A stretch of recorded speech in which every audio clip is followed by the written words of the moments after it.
I light 1,000 candles all around. Show me to the subway, I'll go down. Nothing can be sweeter than the sound of making love. Baby, when I start, I just can't stop. I love you from the bottom to the top. Nothing is forbidden when we touch. Baby, I wanna do all of the things your man won't do. I'll do them for you. Baby, I wanna do all of the things your man won't do. I'll do them for you. All the things your man won't do.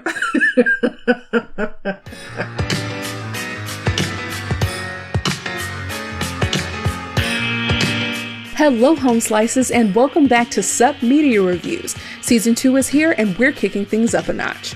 We're diving into music, TV, and movies from over 20 years ago, plus we're kicking off a brand new YouTube series that's going to bring even more fun your way. This season is full of fresh reviews, special guests, and plenty of laughs. Ready to jump in? Let's get into this week's episode.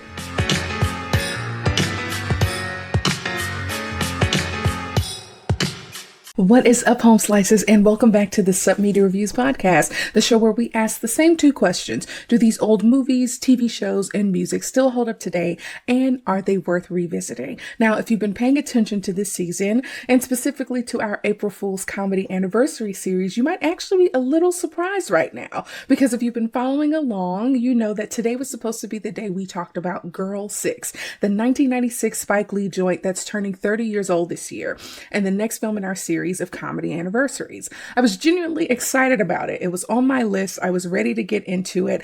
And then I went to look for the actual movie. The movie is virtually impossible to watch right now. And I don't mean that it's hard to find. I mean that it basically does not exist online. And the reason why is actually kind of interesting. Girl 6 features an entirely Prince-produced soundtrack. And after Prince passed away in 2016, his estate has been extremely protective of his music catalog. As a result, the film has been essentially pulled from all streaming platforms. And even if you want to buy a DVD version, we're talking $130 minimum. Y'all. Okay, so unfortunately, Girl 6 is going to have to wait. So maybe one day I'll be able to get my hands on it and give it the review it deserves. But today is not that day, okay? So of course, I had to look for a replacement. The requirement was simple. It had to be a comedy and it had to be turning 30 this year so that it could continue to fit into our April Fool's Comedy Anniversary series. And it didn't take long before one title jumped out at me immediately. Today, we are getting into Don't Be a Menace to South Central While Drinking Your Juice in the Hood. Yes, that's the full title, and I will be shortening it to Don't Be a Menace, okay? Now, before we get into anything else, let me give you a little context on why this film exists and why it matters. And, you know, you can't talk about this movie without talking about the Wayans family themselves, right? So we have the Wayans. They are a beloved Black filmmaking and entertainment dynasty from New York. And one of the things that they're particularly known for, which is one of their signatures, is the parody. This goes all the way back to their television roots. And even before then, right? We got In Living Color, which ran on Fox from 1990 to 1994, which was, you know, essentially an entire show built around parody and sketch comedy. If Saturday Night Live was the kind of mainstream version, In Living Color was Black or edgier. It was sharper. It was more culturally specific and more willing to go there.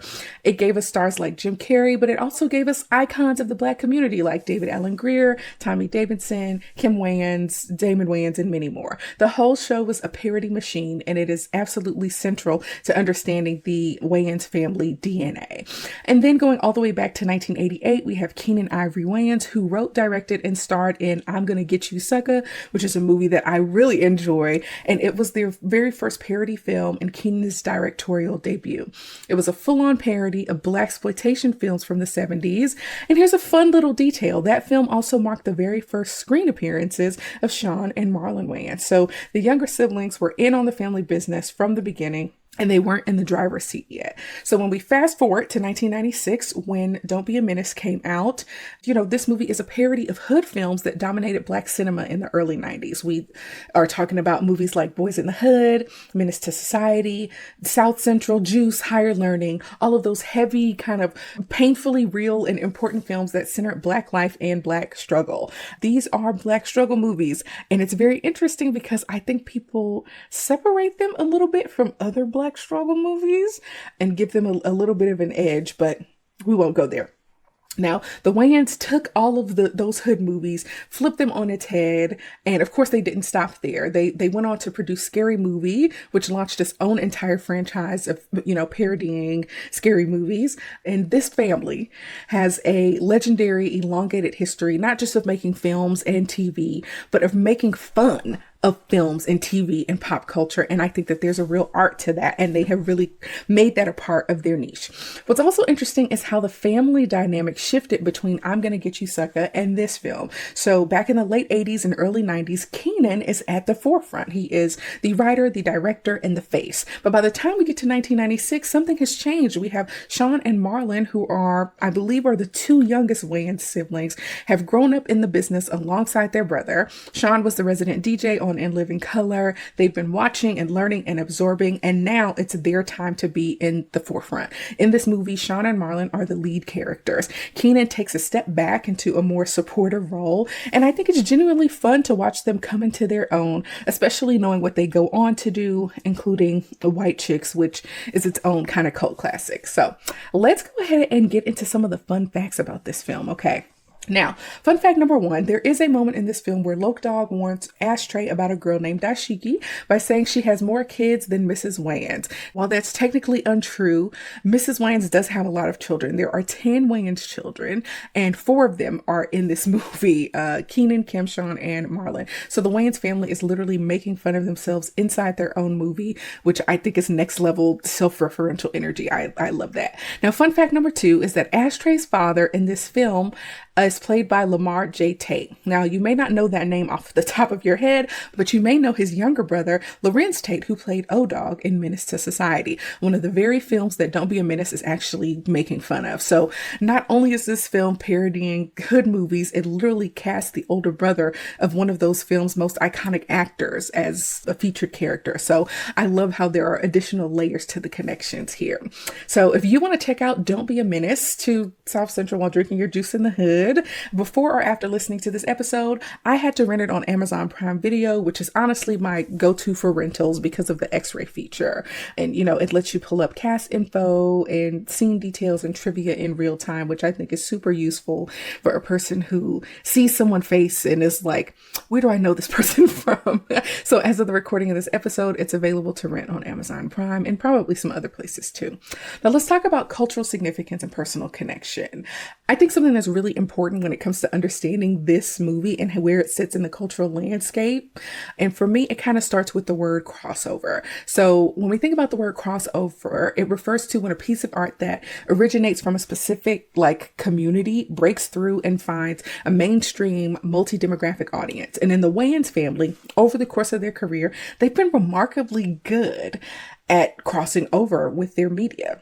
If we think about White Chicks, everybody knows White Chicks. Black people, white people, people who were 5 years old when the movie came out, people who discovered it 15 years after it came out. Everyone knows the the Terry Crews scene. That film has had massive crossover energy, and I think the same thing applies for Scary Movie. But here's the thing. I don't think that Don't Be a Menace has that same crossover reach.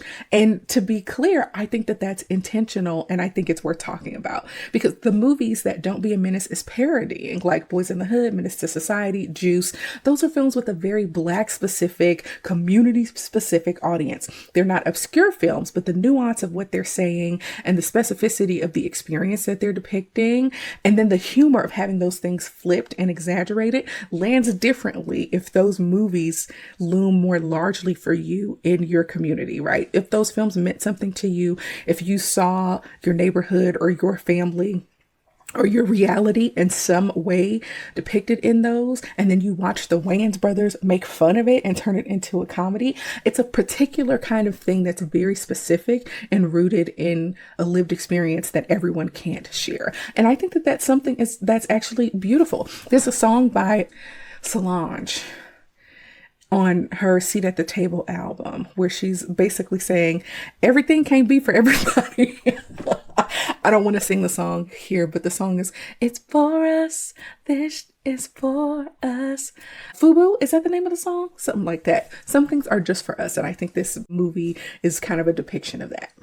I do also think there is still this kind of misguided idea floating around that if something is created by Black people or a specific audience, that it's only for that audience, and that if a story centers a specific community, it can only be appreciated by that community. And that's really just not true. We saw last year with Sinners, which is a film that, centered on a very specific world with a Black Southern experience, but it still had a massive broad appeal, and it won many awards, and it connected with audiences far beyond the Black community. We see it with films like Everything Everywhere All at Once or Crazy Rich Asians, and stories that are like deeply specific to Asian and Asian American experiences, yet they connect with audiences everywhere. I think people are people, and you can learn from anywhere, okay? And I think you can feel from anywhere. But I also think that we got to be honest that not every film is trying to be universal or will have broad appeal. And I think that that's okay too.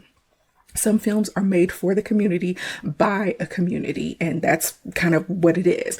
And Don't Be a Menace feels like one of those films to me. It's funny, it's irreverent, it's chaotic, and it's very specific to a specific era of Black cinema. And for people who grew up in that era or grew up watching those movies, who understood what was being parodied and why, the movie hits different for them than people who don't get it, okay? And I also want to be transparent about something as we go into this review. Most of the movies that this film is parodying, I've actually never seen them, okay? And that's not an accident. There is something about watching people who look like me in neighborhoods that felt like the ones that I grew up in, experiencing the type of loss and violence that happens in these types of movies. And it kind of feels too real to me. Like, as an adult, I'm realizing that I went to a lot of funerals as a child for people who we shouldn't have had to funeralize so soon. There are some elements of those things that just feel too painful to revisit.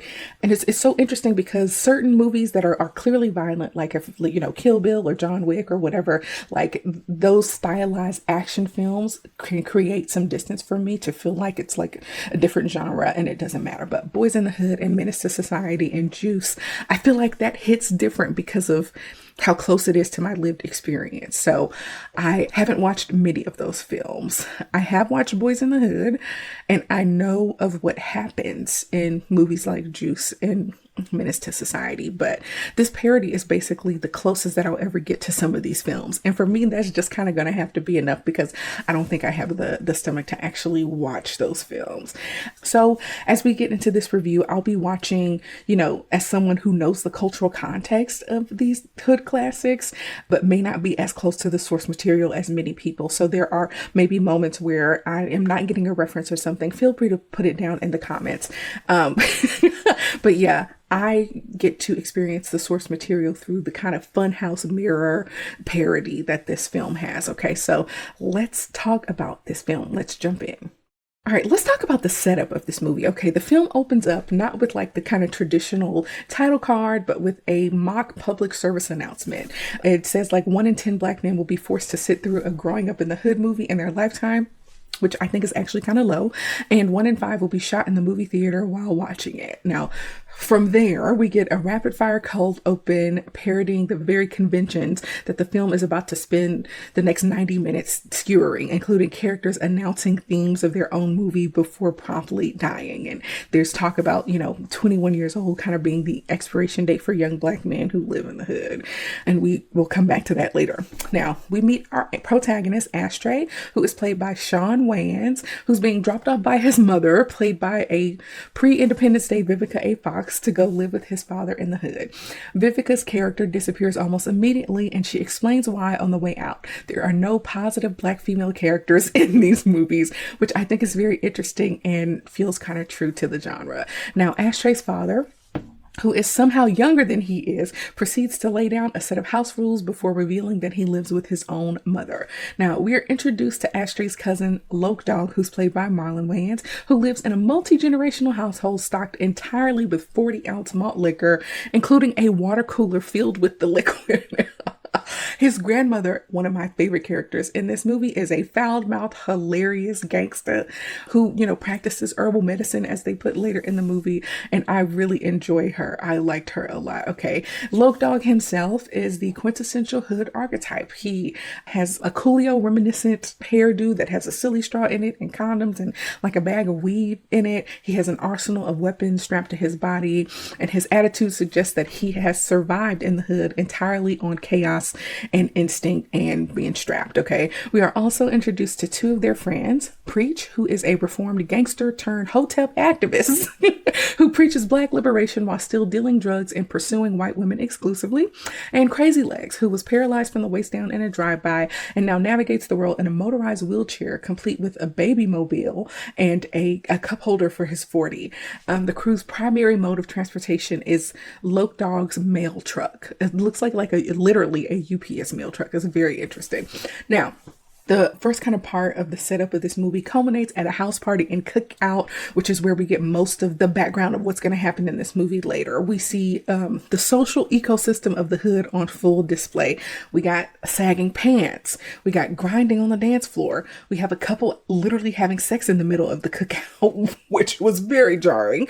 We have the film's first extended encounter with a young woman named Dashiki, who is Ashtray's love interest. Dashiki is a very pretty woman. She has 7 children by 7 different men, and she was previously involved with Toothpick, a recently released ex-convict who has brought every one of his jail habits into his civilian life, including using cigarettes as currency and using a shank to cut his food. Ashtray and Dashiki connect immediately, and she invites him to leave the hood with her and her children in a few days. Toothpick notices, and he's not happy, okay? So the first part of this movie ends with a confrontation at a corner store called 40s and 9s, where Dog escalates a threat from Toothpick's crew by revealing a nuclear weapon in the back of his small truck. Now, let's talk about this part of the movie, okay? Now, we start off at the opening because I think it sets like a tone for what this movie is trying to do. That little PSA format that they did with, 1 in 10 black men will be forced to watch a movie, about being black in the hood. I think that number is much higher. And I don't think they were forced, really. But this PSA is already doing 2 things at once. It's kind of silly and hyperbolic, and it points to how kind of inescapable these growing up in the hood movies were in the early 90s and the cultural weight that they carried. So they open up with a joke about the sheer volume of the amount of movies that are coming out that are around the same topic. And I think it's a very self-aware move. We also get to see Kim Wayans briefly in the opening, and I really love her. She's playing a mother who thinks her son has died in the street, and she is falling out and carrying on. And then it turns out not to be her son. And I love Kim Wayans, okay? And it made me just realize that I wish that she had been in more things. I used to watch her on In the House, which was, a short-lived sitcom with LL Cool J and Felicia Rashad's sister, whose name is escaping me right now. But anyway, Kim Wayans is so funny. I think she's one of the funnier Wayans, and I loved her on Living Color. And there was a nosy neighbor character that she did named Benita that I loved, but I really enjoyed seeing her in this film. Now, when we meet Ashtray, who's played by Shawn Wayans, we have to talk about how fine this man is. You have to say it with the oath, the fine, okay? He is 90s fine, y'all. I grew up watching the Wayans brothers. I was a very young person at the time. When the Wayans brothers were on, I was probably 6-ish when it first came on. I think. I always thought Shawn was very handsome, especially when he had like the Caesar cut and the turtleneck. Y'all. 90s fine, okay? In this movie, he has similar energy, but it's, of course, a little bit more youthful because of the type of haircut and because he's younger. But Marlon was always the sillier, funnier guy who, had the physical comedy thing, but Shawn was fine, okay? And I think it's cool and interesting that they both kind of leaned into those things in their characters and how they show up in these movies. Now, the introduction of the neighborhood through Ashtray's eyes, I think is one of the more clever visual sequences in the film. We see someone stealing an ice cream truck, a crackhead offering oral services in exchange for burgers, and then we get our first message moment where Ashtray's inner monologue starts going deep about, mental slavery and hood mentality. And Keenan Ivory Wayans is a mailman who, periodically pops in and appears out of nowhere to yell message in a way that's just really funny. It's this kind of running gag, and it's this direct parody of the way that hood films editorialize sometimes, and how the characters have these moments of profound clarity that feel like, that the directors are preaching this message about Black people stop killing each other and all of that stuff. I talked a little bit about that in my review of Tales from the Hood. But I think it's very funny the way that they are making fun of those moments of clarity. And Keenan as the mailman is kind of like the film's Greek chorus. And every time he shows up, I thought it was pretty funny. Now, we have Loke Dog and the grandma, who are very funny. And I think that they carry the kind of the funniness or the comedy throughout this particular part of the movie. The grandma is calling Ashtray the N-word. She's offering to fight him, asking him if he's using condoms. I think she is genuinely hilarious. She is played by the actress Helen Martin, who commits to the chaos, which I really love, because at this time she had to have been in her 70s or something. You might recognize her from 227. She's been acting for a long, long time and has since passed away, but I loved how down with the shit she was. It was hilarious. And of course we have Loke Dog with the condoms and silly straw in his hair, and just the character design is crazy. Okay. We also have Preach, who is interesting to me because the character that they're parodying, which is kind of the modern Hotep, is like a real architect in the 90s, even though we didn't use the term Hotep back then, I don't think. This guy who is theoretically pro-Black, but whose actual message is incoherent at best and harmful at worst. And it just really, he comes across as kind of like Dr. Umar a little bit. But in this movie, Preach is still dealing drugs. He's basically saying, let me oppress you instead of the white man, because it's better if I do it, right? And so he's into white women exclusively, especially unconventionally attractive ones, because everything about his ideology really is about being performative. And I think that is a sharp observation that I think actually is one of the more coherent and relevant things that they put in the movie that can actually be applied today. Now, the house party sequence is very interesting because I think this is where we get most of lay the groundwork for where the movie is going. We got the sagging pants bit, where a guy has his pants basically sagging around his ankles, peak parody stuff. The couple actually having sex on the dance floor was jarring. I did not remember that. Preach finding the one white woman at the entire cookout to pursue, which, was funny because of his hypocrisy and all of that stuff. And then there's a libations moment, y'all. So there's a point where Loke Dog is pouring one out for the dead homies.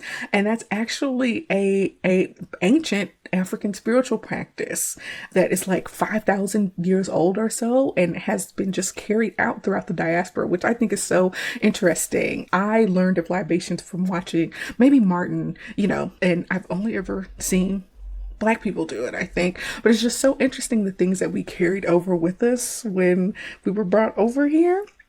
And I just think that this is kind of a demonstration of how the source material that the Wayans are working with, and even though they depict some real life and some stereotypical things, they are capturing kind of real cultural practices that reinforce the specificity of this movie, which I talked about earlier, about this film being for Black audiences. And then we meet Dashiki, who is played by Tracy Sherrill Jones. She has the 90s dookie braids. She got the baby hair. She is very pretty. She has 7 kids who all look different. And she has a reputation in the neighborhood that Loke Dog is quick to share with Trey, who is smitten by her, okay? And then there's this scene where Loke Dog tries to get a girl's phone number by literally putting a gun to her head. And it's like played up for laughs. But I had a moment watching it where I thought, this is actually how some women feel when men ask for their phone number. And it's like, it's funny, but it's not funny. And it's like, if a man approaches you with the wrong type of energy, it can literally feel like he is threatening you to get your phone number. And I'm like, this is kind of accidentally on point. Yikes. Okay. The threat doesn't have to be literal to feel real. Okay. Some of you all need to check your energy and learn how to take no for an answer. Okay. But then there's a part where she pulls a gun out on him and they end up in this kind of standoff before they start dancing with each other. It's absurd and it's silly. Now, let's talk about the corner store. Okay, so they go to a corner store called 40s and 9s, which is a play on 7-Eleven.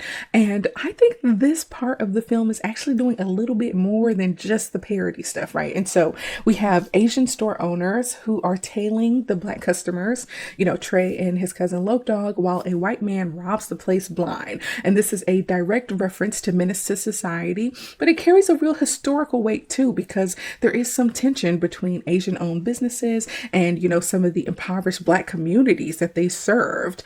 It was very real in the early 90s and before and after, right?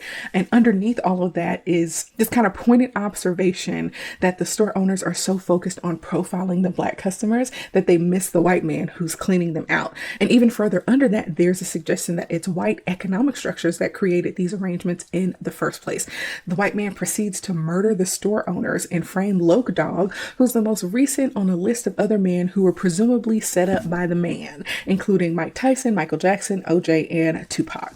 The problem is that most of these guys actually have a history of at least alleged wrongdoing that probably cannot be totally attributed to the man trying to keep them down, whatever. But I think it's interesting that in this particular scene, the Wayans smuggle in a lot of real commentary under the silliness. And I think this is like a clear example of that. And, the historical context of what some people would call model minorities being able to get business loans in communities, whereas black people had a much harder time of getting funding to start and open up businesses, and the type of tension that caused in neighborhoods. So there is some real commentary in this, which is one of the better parts of this movie for me. And then we have Loke Dog, who is protecting Trey. Trey is the new guy to the hood. He's still figuring things out and learning, and making out with Dashiki at the party in front of her ex who just got out of jail really is not a hood smart move. And so when Toothpick and his friends come to press, Loke Dog has to defend him and basically whips out a nuclear weapon in the mail truck, which is hilarious. And I'm like, Loke Dog is misogynistic and violent and problematic, but he's down for his cousin, and we can all appreciate that. All right, let's move on to talk about the next part of this movie. In the kind of middle part of this film, we open up with Grandma pulling up to church in a lowrider 6'4" Impala with hydraulics, y'all. She's fully committed to the bit, but inside the church, there is a predatory pastor using his platform to solicit the women of the congregation and put money in his pockets, okay? And there's a beef between Grandma and another church lady that escalates into a full-on dance battle, complete with male stunt doubles standing in for the elderly women. And the film is cutting back and forth between the real women and the stunt doubles, and it's hilarious.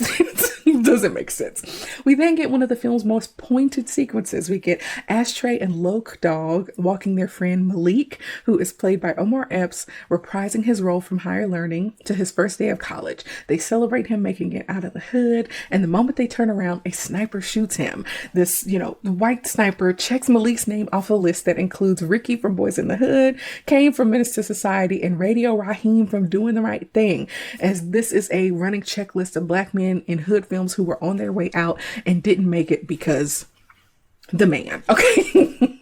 So Ashtray's driving test goes sideways when his instructor robs a bank and instructs him to be the getaway driver. A weird bit, but okay. Loke Dog visits an employment office where he terrifies a bunch of white people and ends up getting placed as a crash test dummy in his role. Okay.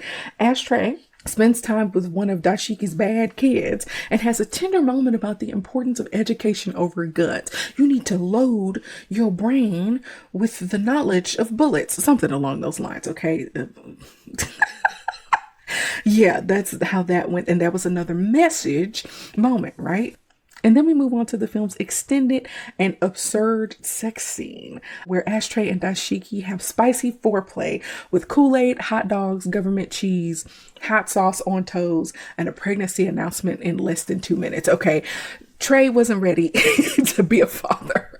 and ends up getting thrown out of Dashiki's house. Now later, they're at a chicken and oil change spot, which is so interesting that I feel like this has been coming up more often than it should, about how in the hood there are places that serve food but also provide a different service that's not food related.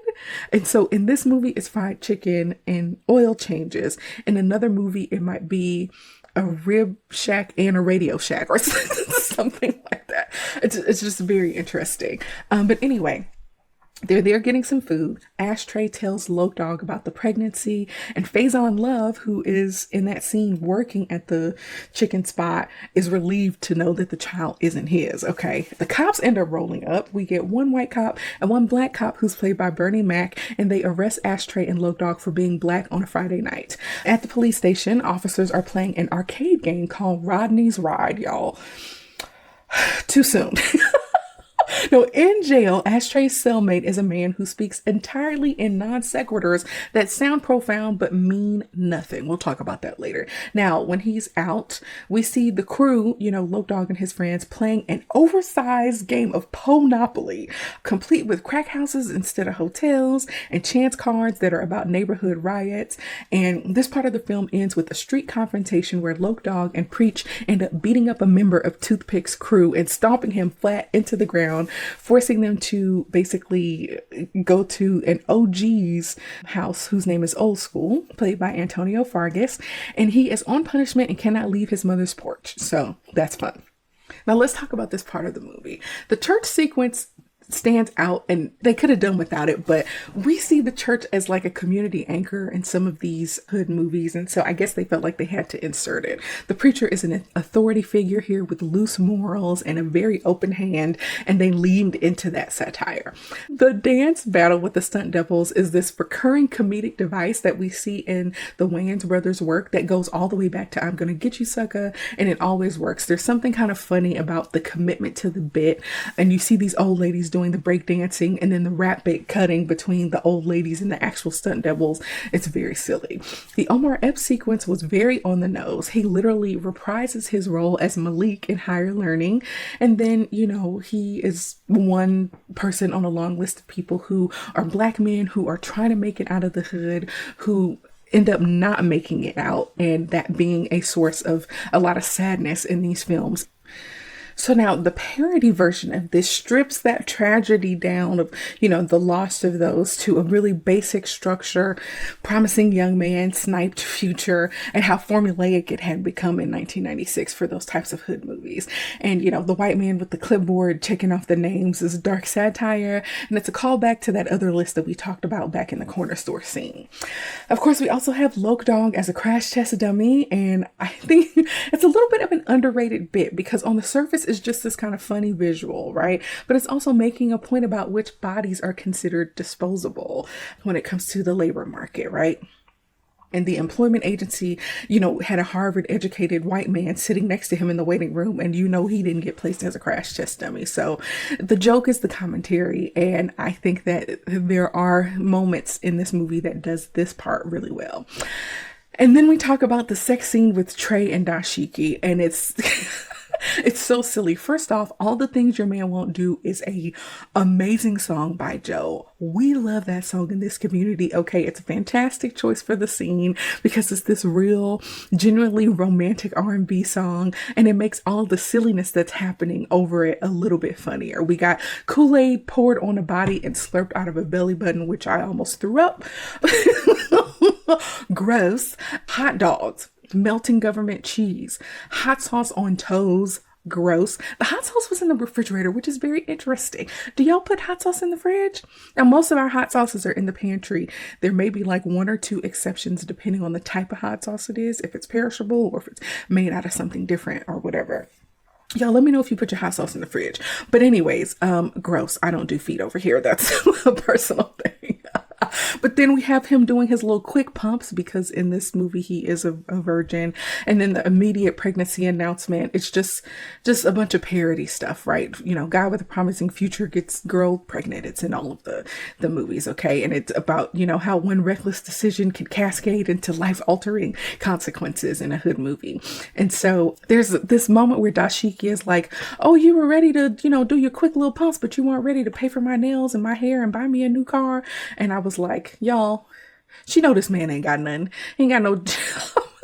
He barely got his driver's license. So I don't know. I think that the joke is the absurdity of the expectation. I hate that they depict her as a gold digger when she know that this man ain't got nothing. Like, y'all don't have to do her that way, okay? And we got Bernie Mac as Officer Self-Hatred, which I think is a very interesting addition. And, you know, he's silly in this scene. I hate black pepper. I hate my gums because they black. I hate the back of Forrest Whitaker's neck. It's funny. It's a specific performance from, you know, a comedian that we know and love. And as someone who used to work in law enforcement, the self-hating black cop thing is not just an archetype. It's a real thing. And Bernie Mac understood the assignment, okay? The Rodney's Ride arcade game in the police station was like a little bit of a gut punch. You know, police officers literally scoring points for beating up a black man, and the way they were commiserating over it in the form of an arcade game. Whew. Yeah. It's 1996 and the Rodney King verdict was only a few years prior to that. So that was poignant. We also have Ashtray's jailed cellmate who speaks entirely in non sequiturs, you know, and that being another layered joke.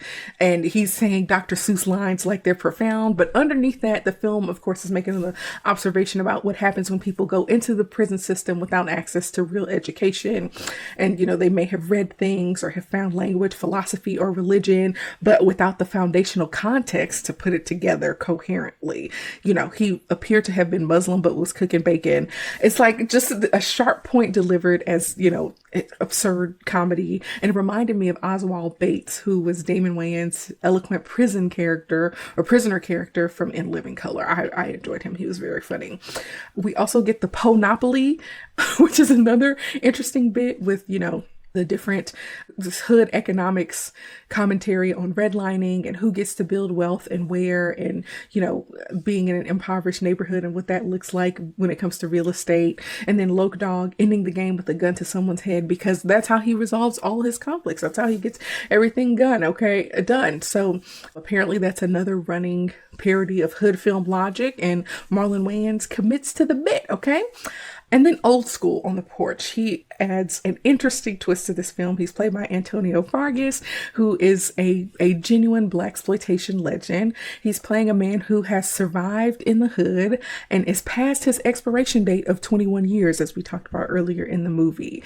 But he's currently on punishment. His mom is played by LaWanda Page, very funny lady. You may know her from Sanford and Son, who has since passed. But the joke is that his survival strategy is basically passive and that he just kind of waited things out. And I think that there's something kind of profound in that a little bit. Sometimes survival means just sticking around the longest and not getting involved, okay? I do want to flag something that I noticed in this section that I think is like worth discussing a little bit, because it's this kind of recurring thread in the film that I haven't brought up very much, and it actually is in a lot of Wayans productions. There is this kind of theme of what I would describe as homoerotic content that's treated as a punchline. And like I said, I haven't mentioned it before, but there was a scene earlier where Toothpick was at that cookout and admit to some of his jail time dalliances, and then backpedaled when his friends kind of weren't here for it.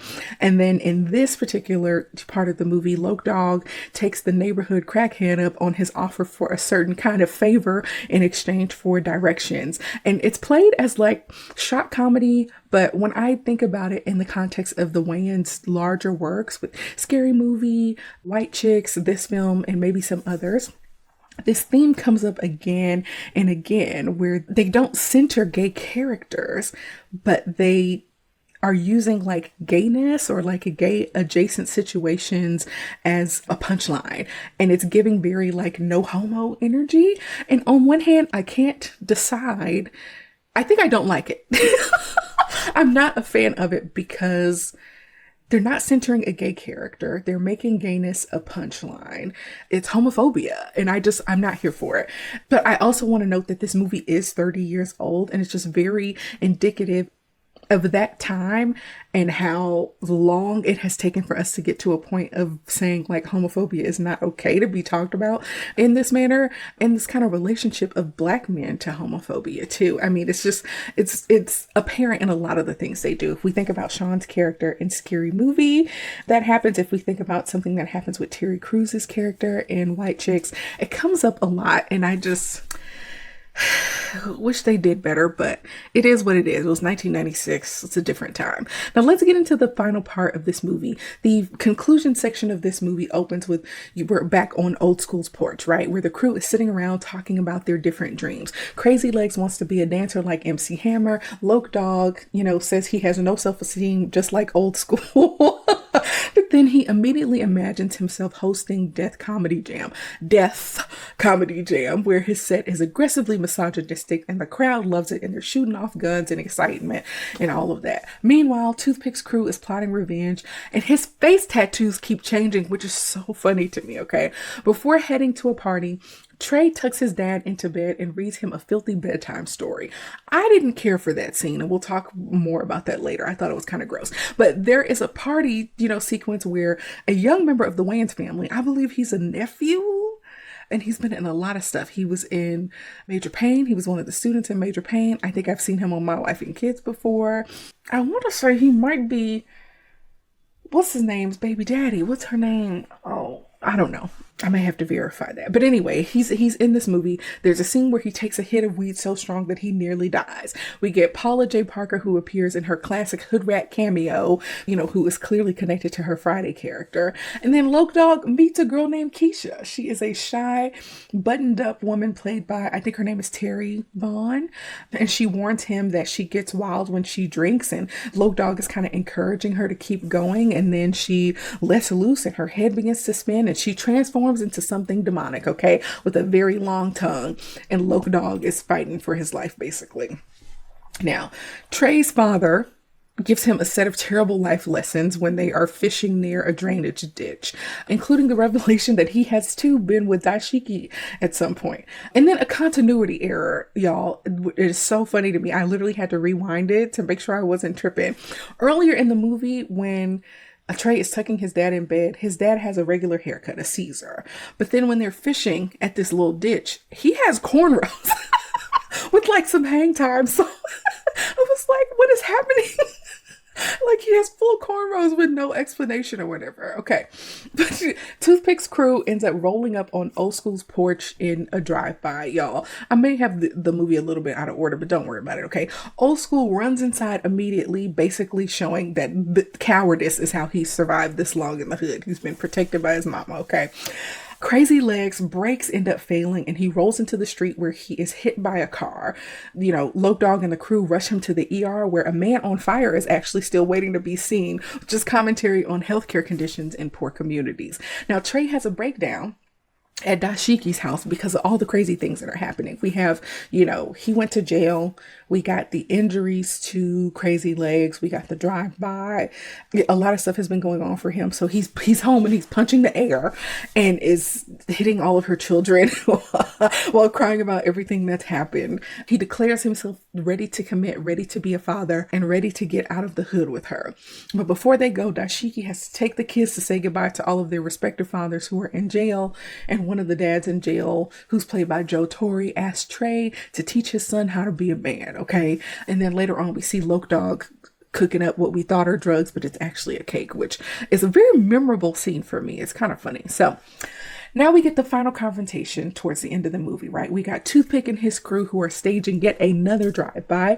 This one featuring a slingshot and a super soaker, just crazy stuff. Now, one of Dashiki's kids is on a tricycle in the street, which is a direct reference to Boyz in the Hood. We have Preach, who, as the bullets are flying, dives to save a random white woman instead of anyone he actually knows. Trey runs an obstacle course to protect Dashiki and her kid and ends up getting shot.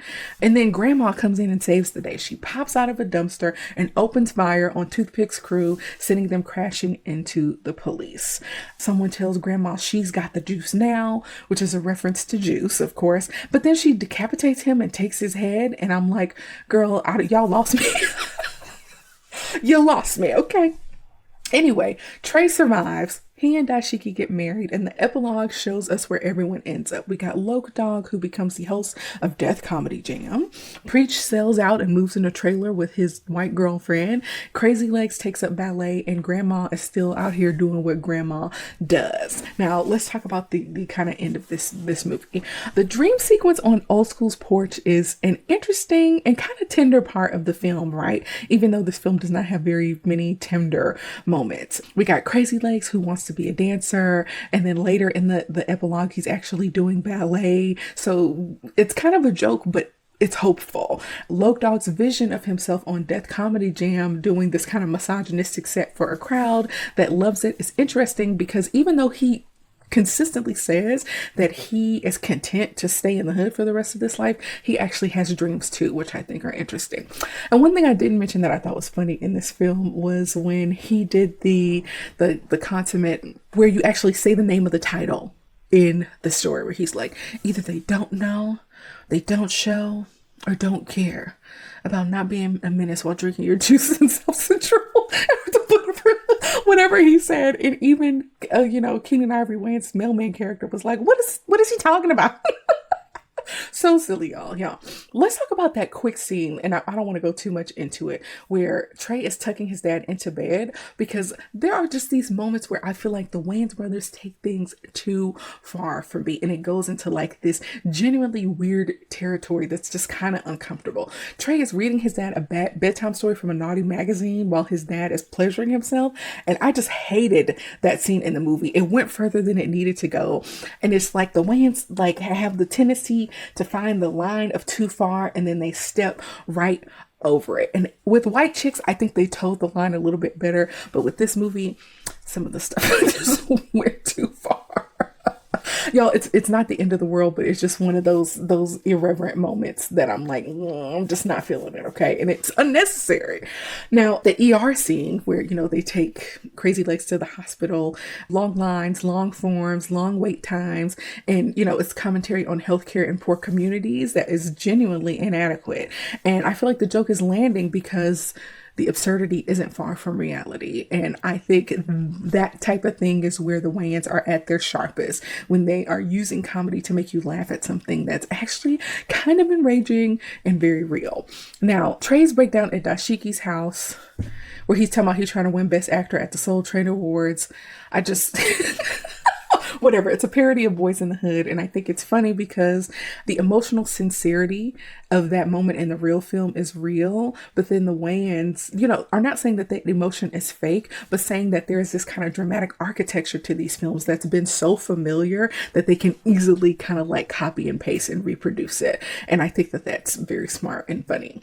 The final drive-by sequence is kind of satisfying. Like the silly stuff, the super soaker, the slingshot, it's still silly, even though this is supposed to be the climax of the film, right? The tricycle kid, which is a direct reference to Boyz in the Hood, and, Preach saving a random white woman instead of anyone he actually knows, and him actually being in character. Grandma popping out the dumpster with the face makeup on, and then the weird decapitation. What the heck was that, y'all? I don't know what they be talking about half the time. Okay, anyway, the epilogues are perfect. We get basically a happy ending for everyone. No one actually died, which is, well, besides Malik, but no one from this movie actually passes away. Except for the neighbors. I forgot everyone else in the neighborhood did die in that but none of the characters that we actually cared about, okay?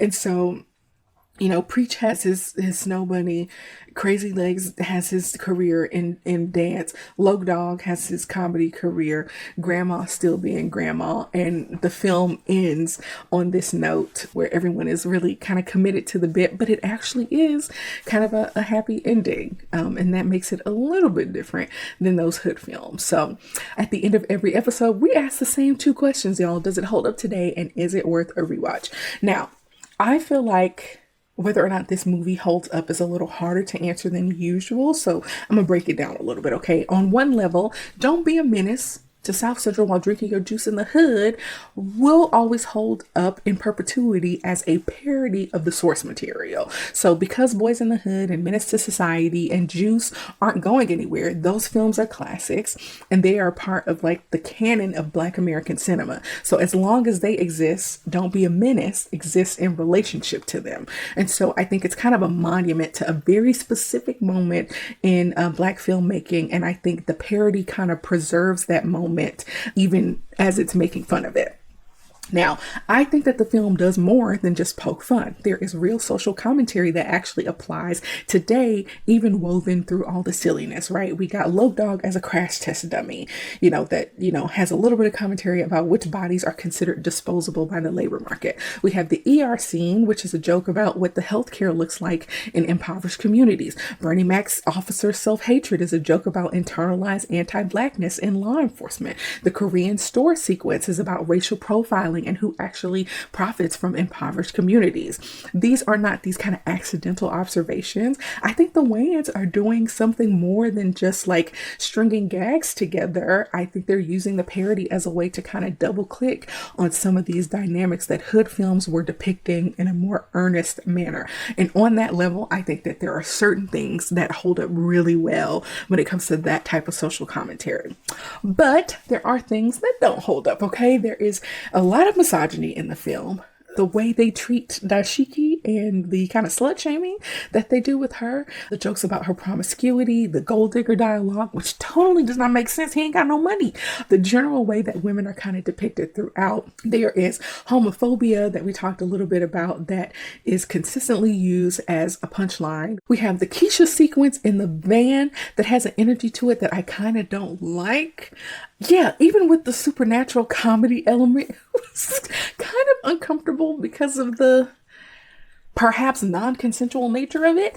But these are things that, like, as a 2026 audience member, it kind of doesn't hold up. Okay, so here's where I land. I think that if you can engage with this film in a time capsule as a product of 1996 and a parody of films that were, products of the 90s and hold that context alongside with things that haven't aged well and kind of parse those parts out, I think that it holds up a little bit. Okay, I think it more holds up than it doesn't hold up. It's not perfect. And the parts, like I said, that work still do work. But the parts that don't are more a reflection of where comedy was. And it's just kind of unfortunate. And we've learned and we're better.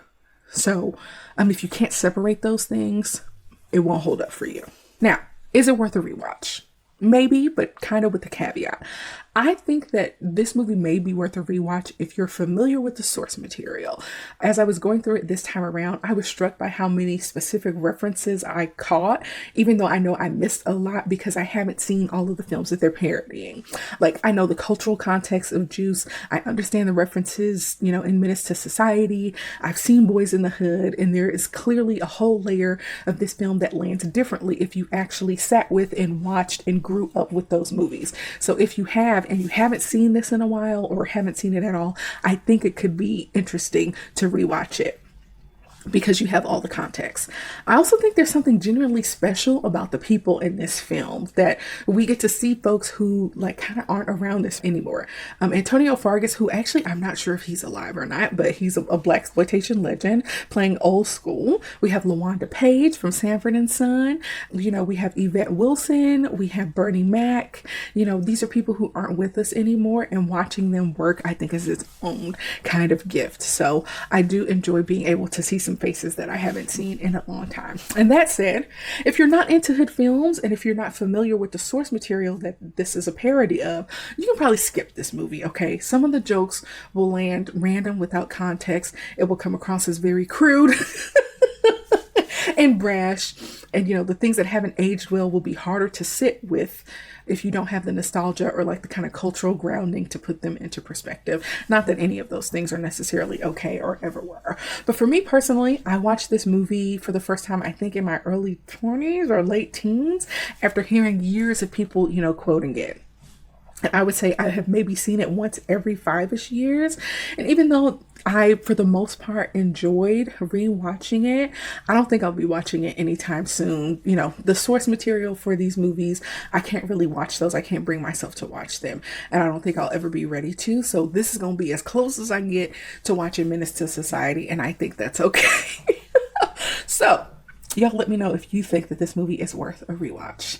All right, Home Slices, that is a wrap on the third installment of our April Fool's Comedy Anniversary series, where we celebrated the 30th anniversary of Don't Be a Menace to South Central while drinking your juice on the hood, okay? Right here on the Sup Media Reviews podcast. Now, before I let you go, let's talk Rotten Tomatoes ratings. The critics gave this movie a 32% and the audience gave it 80%. That's one of the biggest gaps you'll see on this site. And honestly, I kind of get it. I think what you're looking at is the exact divide I was talking about at the top of this episode. This movie is not a crossover film. This is a film that was made by and for a very specific community about a very specific cultural moment, parodying a very specific set of films that meant something to a very specific set of people who grew up with them. And Rotten Tomatoes, that split in the scoring, is basically a map of who gets it and who doesn't. Roger Ebert famously said he left this movie feeling downhearted. And I think that reaction tells you everything.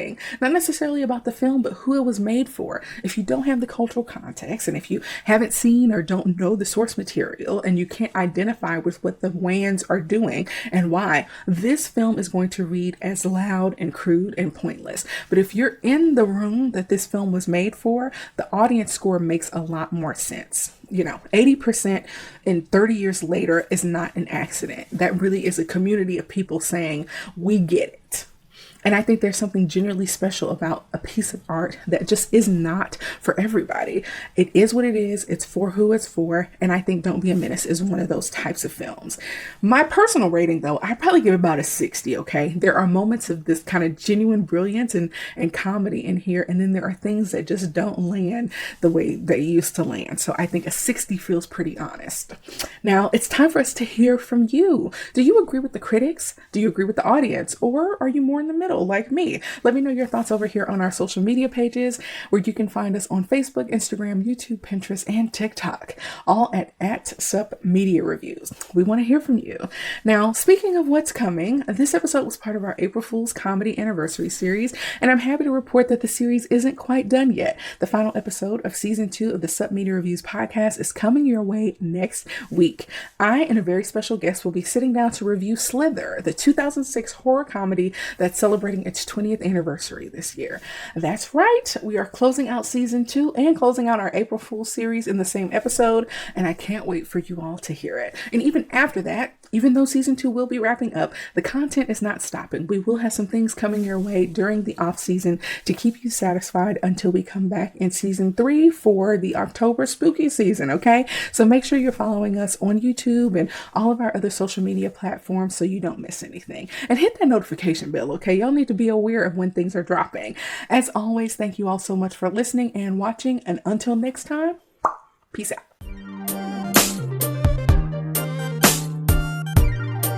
Thanks so much for tuning into this episode of Sup Media Reviews. New episodes drop just about every week, and our brand new YouTube series is coming your way. So make sure you follow us on YouTube, Instagram, Pinterest, and Facebook so you never miss a thing.